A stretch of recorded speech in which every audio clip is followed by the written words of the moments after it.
Hi എല്ലാവർക്കും നമസ്കാരം. പുതിയൊരു വീഡിയോയിലേക്ക് എല്ലാവർക്കും സ്വാഗതം. ഇന്നത്തെ റെസിപ്പി ഒരു പ്ലേറ്റ് നിറയെ എളുപ്പത്തിൽ റെഡിയാക്കി എടുക്കാൻ പറ്റാവുന്ന ബജികളുടെ റെസിപ്പി കേട്ടോ.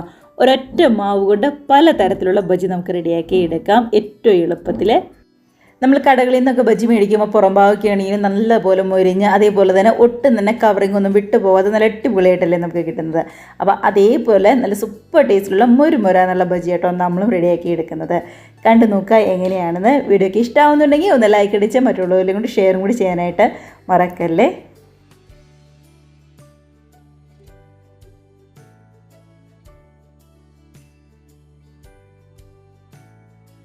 അപ്പോൾ നമുക്ക് ആദ്യം തന്നെ ബജിക്ക് ഒരു മാവ് റെഡിയാക്കി എടുക്കണം. അതിനായിട്ട് ഞാൻ ഇവിടെ ഒരു ബൗളിലേക്ക് 1 കപ്പ് കടലമാവാണ് ചേർത്ത് കൊടുക്കുന്നത്.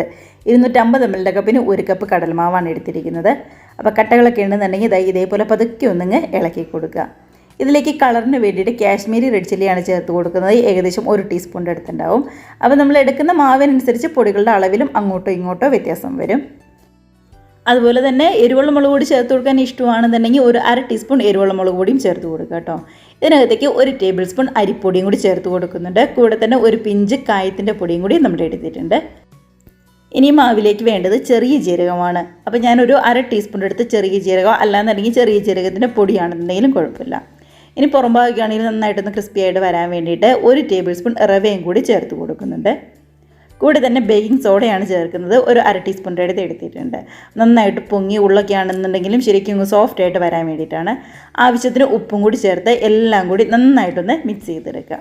അപ്പോൾ 1 കപ്പ് കടലമാവ് എടുക്കുമ്പോൾ 1 ടേബിൾ സ്പൂൺ അരിപ്പൊടിയും അതേപോലെ തന്നെ 1 ടേബിൾ സ്പൂൺ റവയും കൂടി ചേർത്ത് കൊടുക്കുക കേട്ടോ. ഇനിയിപ്പോൾ 2 കപ്പ് കടലമാവാണ് എടുക്കുന്നതെങ്കിൽ 2 ടേബിൾ സ്പൂൺ അരിപ്പൊടിയും 2 ടേബിൾ സ്പൂൺ റവയും ചേർത്ത് കൊടുക്കാനായിട്ട് ശ്രദ്ധിക്കുക. അതിനുശേഷം കുറച്ച് വെള്ളം ഒഴിച്ച് ഒട്ടും തന്നെ കട്ടകളൊന്നുമില്ലാതെ നന്നായിട്ടൊന്ന് മിക്സ് ചെയ്തെടുക്കുക. നമ്മൾ വെള്ളം ഒഴിച്ച് മിക്സ് ചെയ്യുമ്പോൾ പ്രത്യേകം ശ്രദ്ധിക്കണം. കാരണം വെള്ളം കൂടിപ്പോയി കഴിഞ്ഞ് കഴിഞ്ഞാൽ ഭയങ്കര ബുദ്ധിമുട്ടാവും. അതുകൊണ്ട് കുറച്ച് മാത്രം വെള്ളം ഒഴിച്ച് മിക്സ് ചെയ്തെടുക്കാനായിട്ട് പാടുള്ളൂ. നല്ലൊരു കോട്ടിങ്ങോട് കൂടി വരണമെന്നുണ്ടെങ്കിൽ ചെറിയൊരു കട്ടിപ്പോട് കൂടിയിട്ട് ഇതേപോലെ വേണം നമ്മുടെ മാവ് ഇരിക്കാനായിട്ട്. കണ്ടോ, ഇതിപ്പോൾ നമ്മൾ കയ്യിലെടുത്ത് നോക്കുമ്പോൾ കുറച്ച് കട്ടിയായിട്ട് കയ്യിലിങ്ങനെ ഇരിക്കുന്നത് കണ്ടോ. ഒരുപാട് അങ്ങ് ലൂസാണെന്നുണ്ടെങ്കിൽ കയ്യിലൊട്ടും തന്നെ ഇരിക്കാതെ പെട്ടെന്ന് അങ്ങോട്ട് താഴ്ത്തി ചാടിപ്പോവും. അപ്പോൾ ഈ ഒരു കട്ടിപ്പിൽ വേണം നമ്മൾ എപ്പോഴും മാവ് റെഡിയാക്കാനായിട്ട്. എന്നാൽ മാത്രമാണ് നല്ല അടിപൊളി കോട്ടിങ്ങോടും കവറിങ്ങോടും കൂടിയിട്ട് നമുക്ക് കിട്ടുള്ളൂ.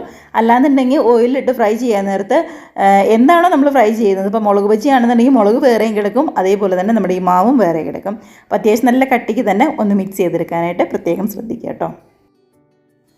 അപ്പം നമ്മുടെ മാവിൻ്റെ പരിപാടി കഴിഞ്ഞു, അതവിടെ ഇരിക്കട്ടെ. ഇനിയിപ്പം നമുക്ക് ബജിക്ക് ആവശ്യമായിട്ടുള്ള പച്ചക്കറികൾ ഏതാണോ അത് നമുക്കൊന്ന് അരിഞ്ഞെടുക്കാം. ഞാനിവിടെ വഴുതനങ്ങയും അതേപോലെ തന്നെ സവാളയും ക്യാപ്സിക്കവും എടുത്തിട്ടുണ്ട്. ഒരു ഉരുളക്കിഴങ്ങും കൂടി ഞാൻ ചെറുതായിട്ടൊന്ന് കട്ട് ചെയ്തും കൂടി എടുക്കുന്നുണ്ട് കേട്ടോ. അപ്പോൾ നമ്മൾ എടുക്കുന്നത് എന്താണോ അത് തീരെ കനം കുറഞ്ഞ് നീളത്തിൽ വേണം കട്ട് ചെയ്തെടുക്കാനായിട്ട്. ഒരുപാട് കനായി പോയി കഴിഞ്ഞാൽ ഉള്ളൊക്കെ ആണെന്നുണ്ടെങ്കിലും വെന്ത് വരാനായിട്ട് ഭയങ്കര ബുദ്ധിമുട്ടായിരിക്കും. വഴുതനങ്ങയാണെങ്കിലും ഈ ഒരു കനത്തിൽ വേണം കട്ട് ചെയ്തെടുക്കാനായിട്ട്. ഇനിയിപ്പോൾ നമ്മൾ ഏത്തക്ക ഉണ്ടല്ലോ, നേന്ത്രക്കായ പഴുക്കാത്തത്, അത് എടുക്കുകയാണെന്നുണ്ടെങ്കിലും നല്ല ടേസ്റ്റ് ഉണ്ടാവും. പക്ഷേ തീരെ കനം കുറച്ചിട്ട് വേണം റെഡിയാക്കി എടുക്കാനായിട്ട്. അക്കാര്യം പ്രത്യേകം ശ്രദ്ധിക്കണം. സവാളയൊക്കെ ഇതേപോലെ വട്ടത്തിൽ ഒന്ന് കട്ട് ചെയ്താൽ മതിയാവും. എന്നാലും കനം കൂടി പോകരുത് കേട്ടോ. അതേപോലെ തന്നെ ക്യാപ്സിക്കത്തിൻ്റെ ഉള്ളിൽ ആ കുരുവൊക്കെ കളഞ്ഞിട്ട് അതും ഇതേപോലെ റൗണ്ടായിട്ട് ഒന്ന് കട്ട് ചെയ്ത് വെക്കുന്നുണ്ട്. നമ്മളിപ്പോൾ കട്ട് ചെയ്ത് വെച്ചത് കൂടാതെ ഉരുളക്കിഴങ്ങും അതേപോലെ തന്നെ മുട്ട ബജിയും കൂടി നമ്മൾ കാണിക്കുന്നുണ്ട്. ഇപ്പോൾ നമുക്ക് ഓരോന്ന് നേരെ എണ്ണയിലേക്കിട്ട് ഫ്രൈ ചെയ്തെടുക്കാം. കണ്ടതാ ഇതേപോലെ അങ്ങ് മാവിൽ മുക്കിയെടുക്കുമ്പോൾ കറക്റ്റായിട്ട് ആ ഒരു കവറിങ് കോട്ടിങ് വന്നിരിക്കുന്നുണ്ടോ. അപ്പോൾ ഇത്ര കട്ടിക്കാണെങ്കിൽ മാത്രമാണ് നന്നായിട്ട് ആ കോട്ടിങ് വരുള്ളൂ. നേരത്തെ ഒരുപാട് കട്ടി കൂടി പോവുകയും ചെയ്യരുത് കേട്ടോ. ഉരുളക്കിഴങ്ങാണെന്നുണ്ടെങ്കിലും തീരെ കനം കുറച്ചിട്ടാണ് നമ്മൾ റെഡിയാക്കി എടുത്തിരിക്കുന്നത്. ഉരുളക്കിഴങ്ങും നമ്മുടെ നേന്ത്രക്കായ എടുക്കുമ്പോൾ ബജി ഉണ്ടാക്കുന്നതിന്, അതായത് നമ്മൾ എണ്ണയൊക്കെ ചൂടായി ബജി ഉണ്ടാക്കുന്നതിന് തൊട്ട് മുമ്പായിട്ട് മാത്രമേ ഇത് കട്ട് ചെയ്ത് വെക്കാനായിട്ട് പാടുള്ളൂ. ഉരുളക്കിഴങ്ങും നേന്ത്രക്കായും ഇല്ലാന്നുണ്ടെങ്കിൽ കളറൊക്കെ ആകെ മാറി ഒരു കറുത്ത കളറായിട്ട് വരും. അപ്പോൾ നമ്മൾ കട്ട് ചെയ്ത് ഉടനെ തന്നെ നമ്മുടെ മാവിൽ മുക്കിയിട്ട് നേരെ എണ്ണയിലേക്കിട്ട് ഫ്രൈ ചെയ്യാൻ പാകത്തിന് വേണം ഉരുളക്കിഴങ്ങും നേന്ത്രക്കായും നമ്മൾ റെഡിയാക്കി എടുക്കാനായിട്ട്. അക്കാര്യം പ്രത്യേകം ശ്രദ്ധിക്കണേ. നമ്മൾ ഓരോന്ന് ചൂടായ എണ്ണയിലേക്കിട്ട് ഫ്രൈ ചെയ്തെടുക്കുവാണ്. ഗ്യാസ് ഒരു മീഡിയം ഫ്ലെയിമിലാണ് വെച്ചിരിക്കുന്നത്. ഒരു വശമൊക്കെ റെഡിയായി കഴിഞ്ഞ് കഴിഞ്ഞപ്പോൾ പതുക്കെ ഒന്നിങ്ങ് മറിച്ചിട്ട് കൊടുക്കുവാണ്. എണ്ണയിലൊക്കെ ഇട്ട് കഴിഞ്ഞപ്പോഴാണെന്നുണ്ടെങ്കിലും കോട്ടിങ്ങൊന്നും വേറെ പോവാതെ നല്ല അടിപൊളി കവറിങ്ങോട് കൂടിയിട്ടാണ് നമുക്ക് കിട്ടിയിരിക്കുന്നത്. ഇത് കാണുമ്പോൾ തന്നെയാണെങ്കിൽ നിങ്ങൾക്ക് അറിയാൻ പറ്റുമല്ലോ. നന്നായിട്ട് മുരിഞ്ഞൊക്കെ വന്നപ്പോൾ എടുത്ത് മാറ്റി വയ്ക്കുവാണ്. അതേപോലെ തന്നെ നമ്മുടെ ഉരുളക്കിഴങ്ങും അതേ മാവിൽ തന്നെ മുക്കി ചൂടായ എണ്ണയിലേക്കിട്ട് ഇങ്ങ് ഫ്രൈ ചെയ്തെടുക്കാം. നമ്മുടെ ഉരുളക്കിഴങ്ങിൻ്റെയും അതേപോലെ തന്നെ സവാളയുടെയൊക്കെ കനം കൂടിപ്പോയി കഴിഞ്ഞ് കഴിഞ്ഞാൽ ഭയങ്കര ബുദ്ധിമുട്ടായിരിക്കും. ഉള്ളിലൊക്കെ ആണെന്നുണ്ടെങ്കിലും ഒരു പച്ച ചുവയ്ക്കും. അപ്പോൾ തീരെ കനം കുറച്ച് അരിഞ്ഞെടുക്കാൻ പറ്റുമോ അത്രത്തോളം കനം കുറച്ചിട്ട് വേണം നമ്മൾ ഉരുളക്കിഴങ്ങും സവാളയും നീന്ത്രക്കായും ഒക്കെ ഒന്ന് അരിഞ്ഞെടുക്കാനായിട്ട്. ഇതാ ഒരു വശം റെഡിയായി കഴിഞ്ഞപ്പോൾ നമ്മുടെ ഉരുളക്കിഴങ്ങിൻ്റെ ആണെന്നുണ്ടെങ്കിലും മറിച്ചിട്ട് കൊടുക്കുവാണ്. ഒട്ടും തന്നെ കോട്ടിങ്ങൊന്നും പോവാതെ നന്നായിട്ട് തന്നെ ഇത് നമുക്ക് കിട്ടിയിട്ടുണ്ട്. കളറൊക്കെ മാറി വന്നപ്പോൾ കോരിയെടുത്ത് മാറ്റി വയ്ക്കാം. ഇനിയിപ്പോൾ അടുത്തതായിട്ട് നമ്മുടെ സവാളയും ഇതേപോലെ തന്നെ ഒന്നിങ്ങ് ഫ്രൈ ചെയ്തെടുക്കാം. നമ്മൾ കടയിൽ നിന്ന് ബജിയൊക്കെ മേടിക്കുമ്പോൾ ഒരു ചമ്മന്തിയും കൂടി കിട്ടില്ലേ, അതും കൂടി നമ്മൾ കാണിക്കുന്നുണ്ട്. അപ്പോൾ നമ്മുടെ സവാളയും അതേ മാവിലും മുക്കി നന്നായിട്ട് തന്നെ ഒന്നിങ്ങ് ഫ്രൈ ചെയ്തെടുക്കുവാണ്. രണ്ട് വശമൊക്കെ മുരിഞ്ഞ് വരുമ്പോൾ അതും ഇങ്ങ് കോരിയെടുത്ത് നമുക്ക് മാറ്റി വയ്ക്കാം.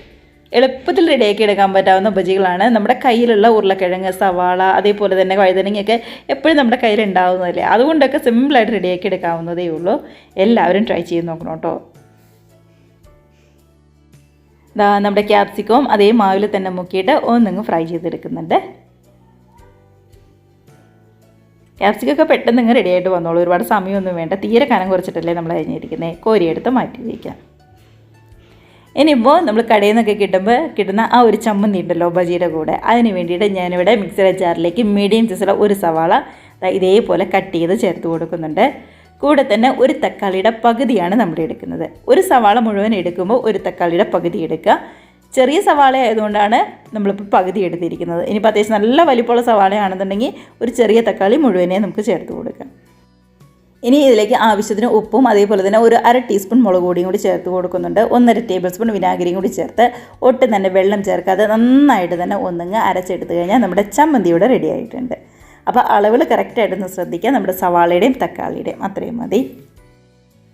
ഇനിയിപ്പോൾ മുട്ട ബജിക്ക് വേണ്ടിയിട്ട് നമ്മളിവിടെ 4 മുട്ട പുഴുങ്ങിയെടുത്ത് വെച്ചിട്ടുണ്ട്. തോടൊക്കെ കളഞ്ഞ് വെച്ചിരിക്കുന്നതാണ്. അതും 2ആയിട്ട് കട്ട് ചെയ്തിട്ട് നമ്മൾ റെഡിയാക്കി വെച്ചിരിക്കുന്ന മാവിൽ മുക്കി നേരെ ചൂടായ എണ്ണയിലേക്കിട്ട് ഫ്രൈ ചെയ്തെടുക്കാം.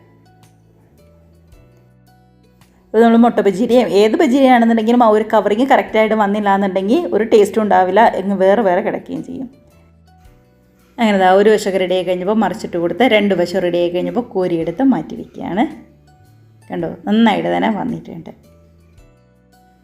അങ്ങനെ നമ്മുടെ 5 ബജി ഇവിടെ റെഡിയാക്കി എടുത്തിട്ടുണ്ട്. കണ്ടോ, കട്ട് ചെയ്തൊക്കെ നമ്മളാണെന്നുണ്ടെങ്കിലും കറക്റ്റായിട്ട് തന്നെ വന്നിട്ടില്ലേ. അപ്പോൾ നല്ല ചൂടോടുകൂടി ആ ചമ്മന്തിയുടെ കൂടെയോ അല്ലാന്നുണ്ടെങ്കിൽ നമ്മുടെ സോസിൻ്റെയൊക്കെ കൂടെ നല്ല അടിപൊളിയായിട്ട് ഇരുന്ന് കഴിക്കാൻ അടിപൊളി ടേസ്റ്റാണ്. എല്ലാവരും മിസ് ചെയ്ത് ട്രൈ ചെയ്ത് നോക്കണം കേട്ടോ. ഞാൻ ഏറ്റവും സിമ്പിൾ ആയതുകൊണ്ട് മുളക് ബജി കാണിക്കുന്നില്ല. ഇതേപോലെ തന്നെയാണ് നമ്മുടെ മുളക് ബജി റെഡിയാക്കി എടുക്കുന്നത്. ഒന്നെങ്കിൽ അത് മുഴുവനായിട്ട് നമുക്കൊന്ന് മാവിൽ മുക്കിയിട്ട് ഫ്രൈ ചെയ്തെടുക്കാം. ഇല്ലാന്നുണ്ടെങ്കിൽ 2ആയിട്ട് കട്ട് ചെയ്തിട്ട് ഓരോന്ന് മാവിൽ മുക്കിയിട്ട് ഫ്രൈ ചെയ്തെടുത്താലും നല്ലതാണ്.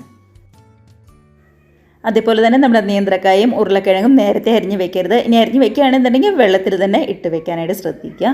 അപ്പോൾ ഒട്ടും തന്നെ കളറൊന്നും പോവാതെ കറുത്ത കളറൊന്നും വരാതെ നന്നായിട്ട് തന്നെ കിട്ടും. മാവൊക്കെ റെഡിയായി കഴിഞ്ഞ് കഴിയുമ്പോൾ നേരെ മാവിൽ മുക്കി ചൂടായ എണ്ണയിലേക്കിട്ട് ഫ്രൈ ചെയ്തെടുത്താൽ മാത്രം മതിയാവും. അപ്പോൾ ഇത്രയേ ഉള്ളൂ നമ്മുടെ ബജിയുടെയും അതേപോലെ തന്നെ ചമ്മന്തിയുടെ റെസിപ്പി എന്ന് പറയുന്നത്. അപ്പോൾ കയ്യിൽ ഏത് പച്ചക്കറിയാണോ ഉള്ളത്, അല്ലാന്നുണ്ടെങ്കിൽ മുട്ടയാണെന്നുണ്ടെങ്കിലും ഇതേപോലെ ഒറ്റ മാവിൽ അടിപൊളിയായിട്ട് റെഡിയാക്കി എടുക്കാവുന്നതേ ഉള്ളൂ. കണ്ടോ, പുറംഭാഗിയാണെങ്കിൽ നന്നായിട്ട് അങ്ങ് പൊങ്ങി, ഉള്ളൊക്കെ ആണെന്നുണ്ടെങ്കിലും ശരിക്കും സോഫ്റ്റായിട്ട് ഒട്ടും തന്നെ കരിഞ്ഞൊന്നും പോകാതെ കളറൊന്നും മാറിപ്പോകാതെ നന്നായിട്ട് തന്നെ നമുക്ക് കിട്ടിയിട്ടുണ്ട്. അപ്പോൾ നമ്മുടെ ഈ ബജിയൊക്കെ കഴിക്കാൻ നേരത്ത് ഞാൻ എപ്പോഴും പറയുന്ന പോലെ തന്നെ ഒരുപാട് അങ്ങ് തണുത്ത് പോവാതെ ചൂടോടുകൂടി തന്നെ കഴിക്കാനായിട്ട് ശ്രദ്ധിക്കുക. തണുത്ത് പോയി കഴിഞ്ഞാൽ ആ കവറിങ്, ആ കോട്ടിങ്ങൊക്കെ ഉണ്ടല്ലോ, ആകെ അങ്ങോട്ട് തണുത്ത് പോകും. പിന്നെ കഴിക്കാനായിട്ട് അത്രയ്ക്ക് ടേസ്റ്റ് ഉണ്ടാവില്ല. അപ്പോൾ ഇതേപോലെ നല്ലൊരു ചമ്മന്തിയുടെ കൂടെയോ അല്ലാന്നുണ്ടെങ്കിൽ നമ്മുടെ സോസിൻ്റെയൊക്കെ കൂടെ, നമ്മുടെ ടൊമാറ്റോ സോസോ ചില്ലി സോസോ ഏതിൻ്റെ കൂടെയാണെങ്കിലും കുഴപ്പമില്ല, കൂടെ തന്നെ നല്ല ചൂട് ചായ ആണെന്നുണ്ടെങ്കിൽ അടിപൊളിയായിരിക്കും. കണ്ടതാ, ഉള്ളൊക്കെ ആണെന്നുണ്ടെങ്കിലും നന്നായിട്ട് തന്നെ വെന്ത് അടിപൊളിയായിട്ട് തന്നെ വന്നിട്ടുണ്ട്. ഇതിപ്പോൾ കാണുമ്പോൾ തന്നെയാണെങ്കിൽ നിങ്ങൾക്കറിയാമല്ലോ. അപ്പോൾ എല്ലാവരും ഉറപ്പായിട്ടും ട്രൈ ചെയ്ത് നോക്കണം കേട്ടോ. കണ്ടോ, ഒരു ഒറ്റ മാവിൽ നിന്ന് നമുക്ക് കിട്ടിയിരിക്കുന്ന പലതരത്തിലുള്ള ബജിയുടെ റെസിപ്പീസാണ്. അപ്പോൾ എല്ലാവർക്കും ഇഷ്ടമായെന്ന് വിശ്വസിക്കുന്നു. വീഡിയോക്ക് നിങ്ങൾക്ക് ഇഷ്ടമായിട്ടുണ്ടെങ്കിൽ ഒന്ന് ലൈക്ക് അടിച്ച് മറ്റുള്ളവരിലേയും കൂടി നമ്മുടെ ഈ റെസിപ്പി മാക്സിമം ഷെയർ ചെയ്യാനും കൂടി ഒന്ന് സപ്പോർട്ട് ചെയ്യുക കേട്ടോ. അതേപോലെ തന്നെ ആദ്യമായിട്ട് നമ്മുടെ ചാനൽ ആരെങ്കിലും കാണുന്നവരുണ്ടെങ്കിൽ വീഡിയോ റെസിപ്പിയൊക്കെ നിങ്ങൾക്ക് ഇഷ്ടമായിട്ടുണ്ടെങ്കിൽ പ്ലീസ് നമ്മുടെ ചാനലും കൂടി ഒന്ന് സബ്സ്ക്രൈബ് ചെയ്ത് സപ്പോർട്ട് ചെയ്യണം കേട്ടോ. അപ്പോൾ നമുക്കിതേപോലുള്ള നല്ല അടിപൊളി പുതിയ വീഡിയോസും റെസിപ്പീസൊക്കെ ആയിട്ട് വീണ്ടും കാണാം. അതുവരെ എല്ലാവരും നമ്മുടെ ഈ സ്നാക്സൊക്കെ കഴിച്ച് നല്ല അടിപൊളിയായിട്ട് ഹാപ്പിയായിട്ട് ഹെൽത്തിയായിട്ട് സേഫായിട്ട് ഇരിക്കുക. ബൈ.